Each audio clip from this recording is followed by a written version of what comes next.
The boardroom went silent except for Dad's condescending chuckle echoing off the mahogany walls. I'd known this moment would come eventually.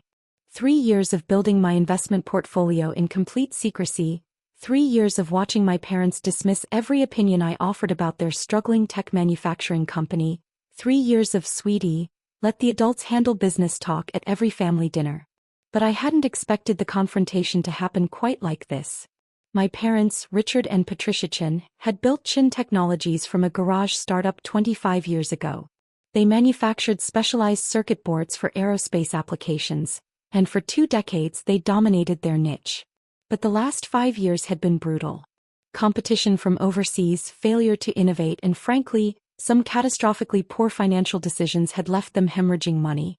I was their only child, their daughter Emma, who'd majored in something useless, according to them, computational finance and applied mathematics at MIT. After graduation, I'd taken a position at what Mom called my little job, at a boutique investment firm in Boston. What they didn't know was that I wasn't just an analyst. I was a partner. And I'd spent the last 3 years making extremely calculated investment decisions that had grown my personal portfolio from my signing bonus and early stock options into something substantial. Very substantial. The emergency board meeting had been called because Chin Technologies was circling the drain. They'd burned through their credit lines, alienated 2 major clients with delayed deliveries, and were facing a potential bankruptcy filing within 60 days. The board had been meeting for 2 hours before I arrived, and I'd deliberately come in late, slipping into a seat at the back of the room. Mom had spotted me immediately. "Emma, what are you doing here? This is a board meeting." "I was invited," I said quietly, keeping my voice level. Dad had actually laughed. "Invited? Honey, this is serious business. We're discussing the future of the company." "I understand that. Do you?" Mom's tone was sharp. "Because we're talking about complex financial restructuring, debt-to-equity swaps, and convertible notes. This isn't something you can Google." I'd opened my laptop, saying nothing. The board members shifted uncomfortably. Most of them knew why I was there. The chairman had insisted on my attendance, but my parents were clearly in the dark. Marcus Webb, their CFO, had tried to redirect. "Richard, Patricia, perhaps we should continue with the agenda. We need to discuss the refinancing proposals." "In a minute," Dad said, still focused on me. "Emma, sweetheart, I appreciate that you're trying to be supportive, but this really isn't appropriate. These are confidential discussions about the company's financial situation." "I'm aware of the financial situation," I replied calmly. "Revenue down 42% over 3 years. Operating losses of $18 million last quarter alone. Current burn rate gives you maybe 8 weeks of runway." The room went completely still. Mom's face flushed. "Where did you hear those numbers?" "The preliminary financial reports. I reviewed them last week." "Those reports are confidential," Dad snapped. "Who leaked them to you?" Thomas Harrison, the board chairman and one of the original angel investors, cleared his throat. "Richard, Patricia, I think we need to—" "No, this is completely inappropriate," Mom interrupted. "Emma, I don't know what you think you're doing, but you need to leave. Now." I didn't move. "I'm a voting member of this board. I have every right to be here." Dad actually laughed again, that same condescending sound that I'd heard my entire life whenever I'd tried to discuss business with them. "A voting member? Emma, you don't own any shares in Chin Technologies. You're not on the board. I don't know who told you that you could just walk into a board meeting." "She owns 47% of the company," Thomas said quietly. The words hung in the air like a bomb that hadn't quite detonated yet. Mom turned slowly to face Thomas. "What did you just say?" "Emma owns 47% of Chin Technologies. She's been accumulating shares for the past 14 months. She's our largest single shareholder and has been for 6 months." I watched my father's face cycle through confusion, disbelief, and then anger. "That's impossible. The shares are closely held. We'd have to approve any transfer." "The shares she purchased were from the employee stock option pool and from 3 board members who sold their positions," Thomas explained. "All legitimate, arm's-length transactions. All properly documented with the SEC." "This is ridiculous," Mom said, but her voice had lost some of its certainty. "Emma doesn't have that kind of money. Do you know what 47% of this company is worth?" Based on your last valuation, approximately $440 million, I said quietly. Though honestly, that valuation was generous. Based on current performance, I'd estimate the real value at closer to $320 million. Which means I overpaid by about $120 million. The silence that followed was deafening. Marcus was staring at his laptop screen, fingers flying over the keys. By God. He's right. The filings are all here. How did I miss this? Because the purchases were made through 3 different LLCs, I explained. All properly disclosed, but you'd have to do some digging to connect them all to me. Dad stood up, his chair scraping loudly against the floor. This is some kind of joke. Emma, what game are you playing? No game, Dad. I'm an investor. And frankly, I'm a concerned one. This company is in serious trouble. She can't even read a balance sheet, Dad said, turning to the board members as if appealing to them for sanity. His voice was rising now, losing its professional veneer. She's 28 years old. She works as some kind of junior analyst. She's a managing partner at Quantum Capital, Thomas interrupted. She's been running their tech portfolio for 2 years. Her fund returned 43% last year. Mom's face had gone pale. That's not possible. We'd have known. You would have told us. Why? I asked simply. So you could dismiss it like you've dismissed everything else I've ever done? Tell me how I don't understand the real world. Explain to me that my little job isn't real business. Don't take that tone with us, Mom snapped, but there was something desperate in her voice now. Then don't dismiss me in a board meeting, I replied, keeping my voice level. I'm here as an investor. A majority investor actually, since I closed a purchase agreement this morning for an additional 8% from Daniel Rothstein. I nodded at one of the board members who looked distinctly uncomfortable. That brings me to 55%. Majority shareholder. The room erupted. 3 board members started talking at once. Marcus was frantically typing. Mom and Dad just stared at me like I'd grown a second head. Thomas banged his gavel. Order. Please. Let's everybody calm down and address this rationally.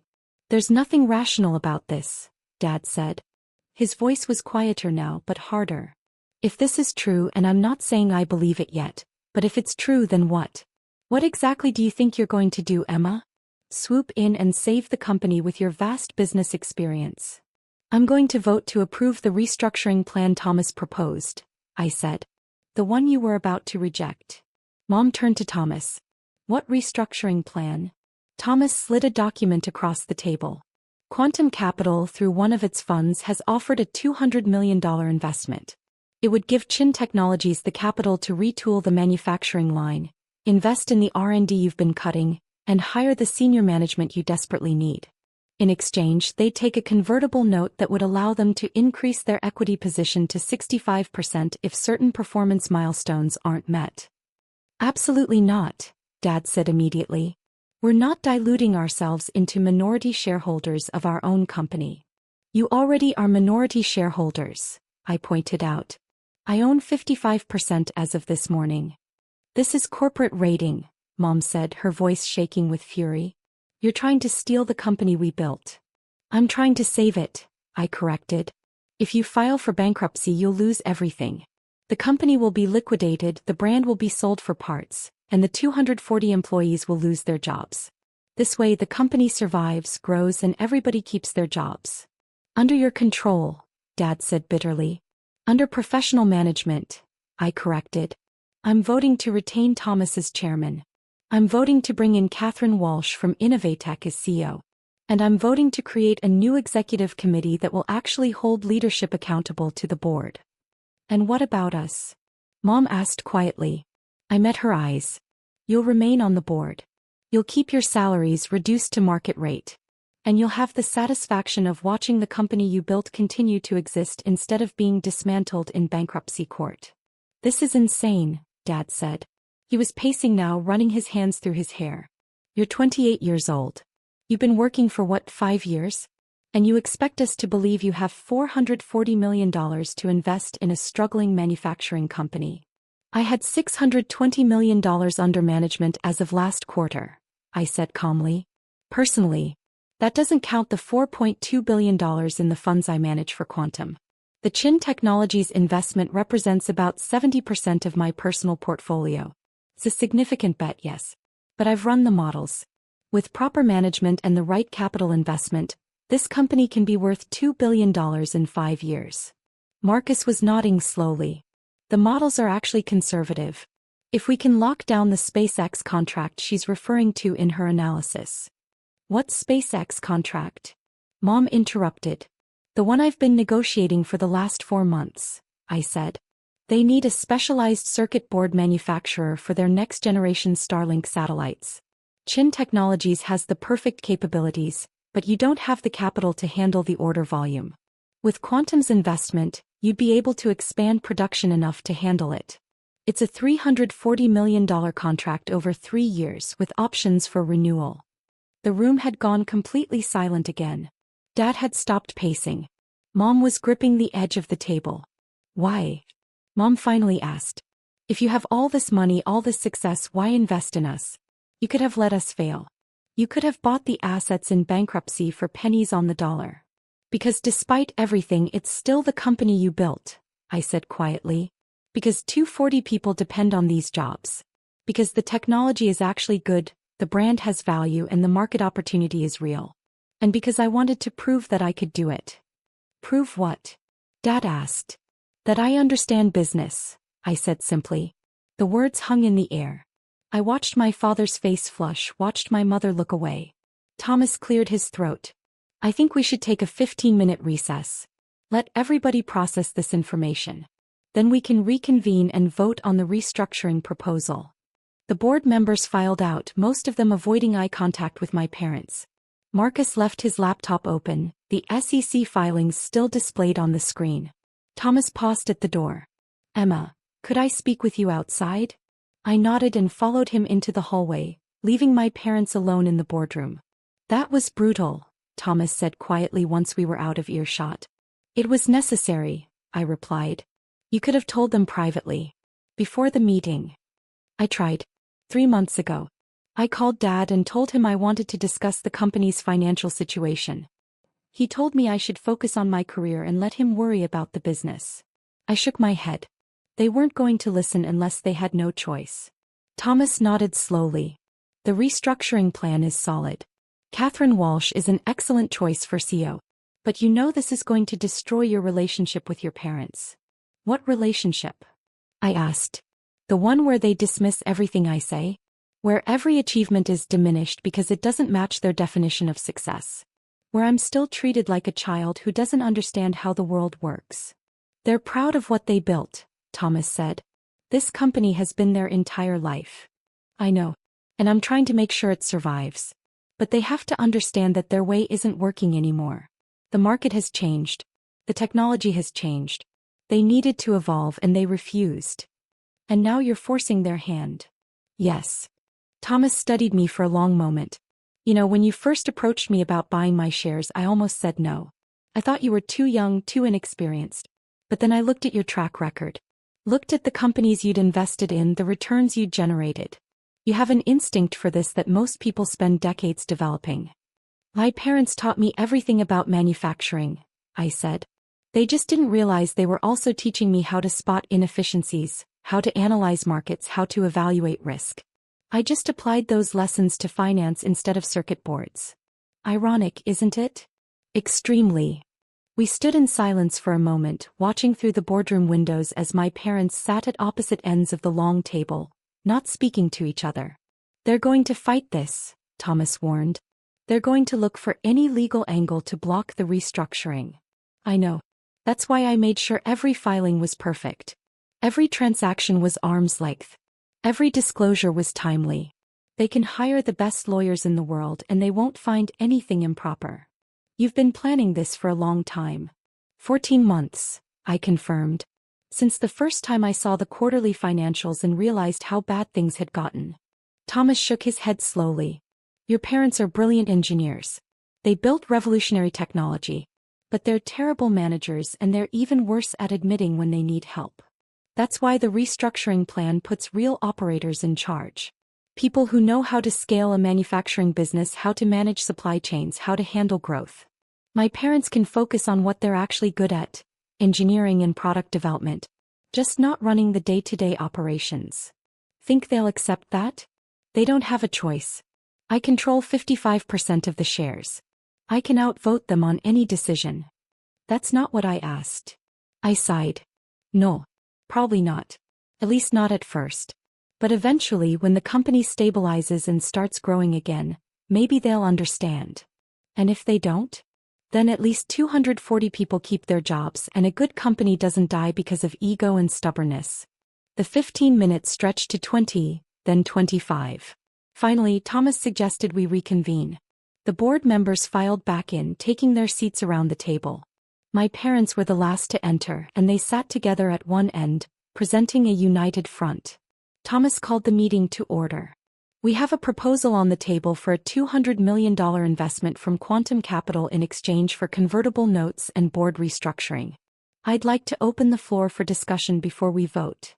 I have something to say, Dad announced, standing up. He'd regained some of his composure, and his voice had that formal quality it took on when he was making what he considered an important speech. What Emma has done here today is legal, perhaps, but it's not ethical. She's used her position, her knowledge of our vulnerabilities, to orchestrate a hostile takeover of the company her mother and I spent 25 years building. Dad, I started, but he held up a hand. I'm not finished. You sat in our home, ate at our table, and said nothing while you were secretly buying up shares in our company. You positioned yourself to swoop in when we were most vulnerable and seize control. And now you want us to simply accept that we're minority shareholders in our own company? That we should step aside and let some outsider CEO take over? Catherine Walsh isn't an outsider, I said calmly. She's one of the most respected operators in the industry. She took Innovatech from $50 million in revenue to $800 million in 7 years. She's not us, Mom said. She doesn't understand our culture, our values, what we've built here. With respect, Marcus interjected quietly, our culture and values won't matter if the company goes bankrupt in 2 months. Mom turned on him. And whose side are you on, Marcus? I'm on the side of the 240 employees who depend on their paychecks, Marcus said steadily. I'm on the side of the pension fund that covers their retirement. I'm on the side of keeping this company alive. And Emma's plan is the only viable option on the table. That's not true, Dad argued. We have other offers. We could. You have one other offer, Thomas interrupted. From Davidson Industrial. They're offering $120 million for the assets in bankruptcy. They'll keep maybe 30 employees to handle the transition, then shut down the facility and move production to their plant in Malaysia. Everyone else loses their job. There have to be other options, Mom insisted. There aren't, I said quietly. I've spent 4 months looking. I've talked to every strategic buyer, every private equity firm, every investment bank that might have an interest. The market for specialized circuit board manufacturers is brutal right now. You're competing against companies with lower costs, better technology, and deeper pockets. The only reason Quantum is willing to invest is because I'm willing to bet my personal capital on the turnaround, and because I've already secured the SpaceX contract contingent on this restructuring. You should have come to us, Dad said, and for the first time his voice cracked slightly. You should have told us what you were planning. I tried to tell you 3 months ago that the company was in trouble. You told me I didn't understand business. That was different. How? I asked. How was it different? I tried to offer advice, tried to point out the problems I was seeing, and you dismissed me. Just like you've dismissed me my entire life whenever I tried to talk about business or finance or strategy. That's not fair, Mom said. Isn't it? I looked at her directly. How many times have you told me my degree was impractical? How many times have you called my job cute or sweet? How many dinners have you told me to leave the business talk to people who understand it? The silence that followed was heavy with years of unspoken resentment. I didn't want it to be like this, I said finally. I wanted to help. I wanted to use what I've learned, what I've built to save the company you created. But you couldn't see me as anything other than your daughter who doesn't understand the real world. You're 28 years old, Dad said, but his voice had lost its certainty. I'm 28 years old with $620 million under management and a track record of successful investments in 17 different companies, I replied. I'm 28 years old who saw the SpaceX opportunity you missed. I'm 28 years old who put together a restructuring plan that will save 240 jobs. At what point do I stop being too young and start being someone you listen to? No one had an answer to that. Thomas cleared his throat. I think we should vote. All in favor of accepting the Quantum Capital restructuring proposal. I raised my hand immediately. Thomas raised his. Marcus. 3 other board members. 6 out of 11. All opposed. My parents raised their hands. 2 other board members, old colleagues of theirs, joined them. 4 votes against. The motion carries, Thomas announced. The restructuring is approved. Dad stood up abruptly. We'll challenge this. We'll find a lawyer who can prove that Emma manipulated the situation, used insider information. Every trade was logged and disclosed, Marcus said quietly. I've reviewed every transaction. They're all clean. You can hire every lawyer in New York, Richard. It won't change anything. Mom was staring at me with an expression I couldn't quite read. Hurt, anger, something else. There's one more item on the agenda, Thomas said. Emma has requested to address the full company staff tomorrow at 10 a.m. She wants to explain the restructuring and answer questions. I think that's appropriate, given her position as majority shareholder. Absolutely not, Dad said. Those are our employees. They're the company's employees, I corrected gently. And they deserve to hear what's happening from someone who can actually answer their questions about job security and the future. This is wrong, Mom said quietly. She stood up, gathering her things. What you've done here today, Emma. It's not just about business. You've destroyed your family over money and control. I've saved your company, I replied. Whether you can see that or not. My parents left without another word. The other board members filed out more slowly, some stopping to shake my hand or murmur congratulations, others avoiding eye contact entirely. Finally, it was just Thomas, Marcus, and me in the boardroom. Well, Marcus said, that was the most dramatic board meeting I've attended in 35 years of corporate finance. It had to be done, Thomas said.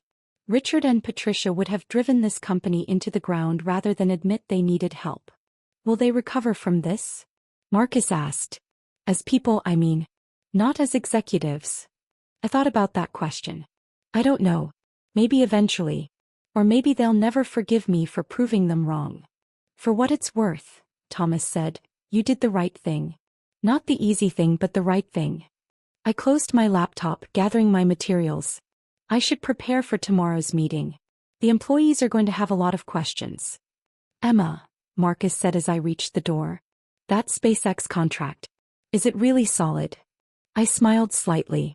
Verbal commitment from their VP of supply chain. Contract language being finalized by their legal team. Should have signatures within 3 weeks. Why? Because if you pull that off, this company doesn't just survive. Thrives.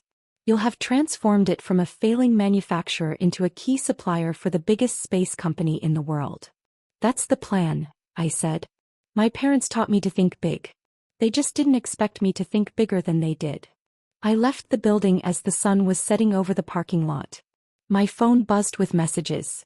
My team at Quantum Capital wanted updates. Catherine Walsh wanted to discuss transition planning. My lawyer wanted to confirm the restructuring documents were properly filed. But there was nothing from my parents. I sat in my car for a long moment, staring at the Chin Technologies building. 25 years of my parents' work. 25 years of innovation, struggle, success, and ultimately failure to adapt. And now it was mine to fix. My phone buzzed again. This time it was Thomas. Employee meeting tomorrow, 10 a.m. Conference room B. About 200 people will be there. Most are terrified. Be ready for tough questions. I typed back, I'm ready. And I was. I'd spent 14 months preparing for this moment, 4 months negotiating the SpaceX contract, countless hours analyzing every aspect of the business. I knew the company better than my parents did now. Every production line, every efficiency ratio, every cost center. What I wasn't prepared for was the hollow feeling in my chest when I thought about my mother's face as she'd left the boardroom. The way my father's voice had cracked when he'd asked why I hadn't come to them. But I tried to come to them. 3 months ago, 6 months ago, a year ago. Every attempt had been met with dismissal, with condescension, with the same tired refrain that I didn't understand business. Well, now they knew I understood business. The question was whether they'd ever understand why I'd done it. I started my car and drove away from Chin Technologies, away from the building that represented my parents' entire lives, the company that was now majority controlled by their daughter who couldn't even read a balance sheet. Tomorrow I'd stand in front of 200 scared employees and explain how we were going to save their jobs. I'd outline the restructuring plan, announce the SpaceX contract, introduce Catherine Walsh as their new CEO. And somewhere in the back of the room my parents would be watching. Watching their daughter, the one who didn't understand business, who worked a little job, who needed to let the adults handle important things, explain how she'd saved everything they'd built. Whether they'd thank me or hate me for it remained to be seen. But the company would survive. The jobs would be saved. And that had to be enough. Even if it meant my parents might never speak to me again.